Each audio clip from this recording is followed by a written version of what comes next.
Hello students, आज का हमारा टॉपिक है surface tension.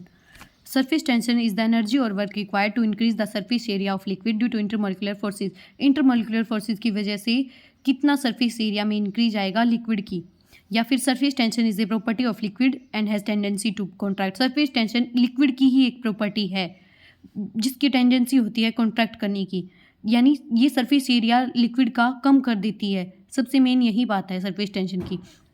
Simply, the force that tends to contract the surface of liquid is known as surface tension. Surface tension is property of liquid by virtue of which it tries to minimize its surface area. Surface tension property है liquid की जो क्या करेगी, surface area liquid का कम करेगी। Surface tension it is mathematically surface tension को कैसे define करेंगे? It is the force acting towards normally on unit length of imaginary line drawn on the surface of liquid, that is T surface tension, force जो लगाया जा रहा है liquid पे upon length. Unit of surface tension है Newton पर metre.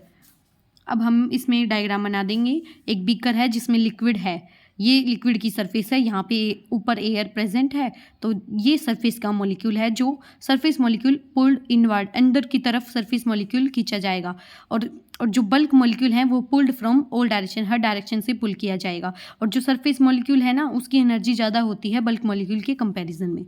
Surface tension के कुछ एग्जाम्पल्स लिखे जाएंगे। फिर examples of surface tension. It is due to surface tension that drops of water tend to assume spherical shape to attain minimum surface area.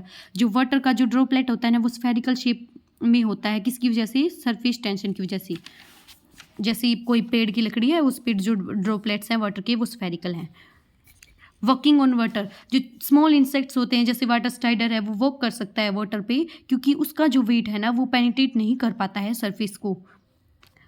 एक example floating a needle, हमने देखा है जब हम जो नीडल होती है ना उसे पानी में जब बहुत ध्यान से रख देते हैं तो वो फ्लोट करती है। यह वो भी एक एग्जांपल है सरफेस टेंशन का। और जो हम कपड़े धोते हैं ना सोप्स और डिटर्जेंट से, वो कम कर देती है सरफेस टेंशन वाटर का। अब सरफेस टेंशन में ही हमें लिखना है सरफेस एनर्जी। देखो, the effect of surface tension is to reduce the surface area. सबसे पहली बात मैंने बता दी, सरफेस टेंशन क्या करती है? सरफेस एरिया कम कर देती है लिक्विड्स का। अगर हमें सरफेस एरिया लिक्विड का बढ़ाना है तो हमें कुछ ना कुछ वर्क करना होगा। If we want to increase the surface of liquid we have to work against the force of surface tension. Surface tension के अगेंस्ट हमें फोर्स करना होगा। इसका मतलब ये है सरफेस एरिया लिक्विड का बढ़ाने के लिए। तो the work that is required to done in order to extend the area of the surface of liquid by 1 metre square is called surface energy of the liquid. जो work हमने किया ना surface area liquid का बढ़ाने के लिए 1 metre square से, तो उस चीज़ को बोलेंगे सरफेस एनर्जी ऑफ लिक्विड। अगर सरफेस टेंशन डिनोट करी जाती है गामा से, तो जो वर्क रिक्वायर्ड है ना वो आएगा गामा इंटू डी ए, जहाँ पे गामा होगी सरफेस टेंशन और डी ए क्या होगा? चेंज इन एरिया, कितना सरफेस एरिया में चेंज। सिंपली मैथमेटिकली लिख सकते हैं हम, surface energy is equal to work done upon increase in surface area. Simple definition में बोले तो the term surface energy implies that work is required to bring molecule from bulk to the surface of the liquid. हमें work लगाना पड़ेगा जो bulk के molecule हैं उसे लाने के लिए सरफेस पे। Surface energy has unit of work per unit area. Surface energy के पास यूनिट होती है वर्क की पर यूनिट एरिया। वर्क की unit joule, per unit area मतलब पर मीटर स्क्वायर या पर सेंटीमीटर स्क्वायर।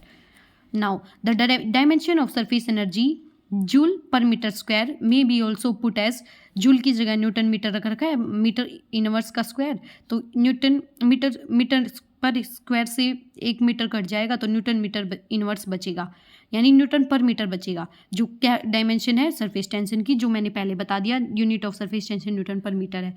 तो यानी जो डायमेंशन आई सरफेस एनर्जी की और सरफेस टेंशन की दोनों सेम आई, तो फिर हम कह सकते हैं surface tension is equal to the surface energy numerically as well as dimensionally. Effect of surface tension